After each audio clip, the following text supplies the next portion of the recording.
तुम्हाला पण पिंपल्स येतात का? पिंपल्सचे वेगवेगळे प्रकार असतात. त्याच्यामध्ये व्हाईट हेड्स, ब्लॅक हेड्स, पॅप्युल, पश्यूल आणि गाठी म्हणजे नोड्युलोसिस्टिक ॲक्ने. जे ब्लॅक हेड्स असतात ते तुम्हाला ऑक्सिडेशनमुळे काळे झालेले असतात, त्याला कोमेडॉन्स म्हणतात आणि ते काढले गेले पाहिजे. दुसरं म्हणजे व्हाईट हेड्स, जे तुमचे पोर्स क्लॉग झाल्यामुळे होतात, ते झाले व्हाईट हेड्स.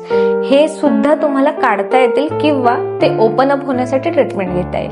त्यानंतर येतात पॅप्युल्स. पॅप्युल्स जे असतात ते छोटे छोटे लाल दाणे तुम्हाला दिसून येतात चेहऱ्यावर. त्यानंतर पश्यूल, ज्याच्यामध्ये पस भरलेलं असतं. आणि त्यानंतर येतं नोड्युलोसिस्टिक ॲक्ने, म्हणजे गाठ झालेले ॲक्ने, ज्याच्यामध्ये तुम्हाला त्रास होतोय, दुखतंय. आणि ह्या जे पश्यूल्स किंवा मग नोड्युलोसिस्टिक ॲक्ने आहे, याचे स्कार पडण्याची शक्यता खूप जास्त असते.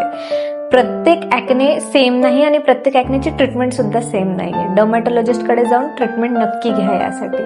अशाच कंटेंटसाठी मला फॉलो करा, लाईक करा, शेअर करा. थँक्यू.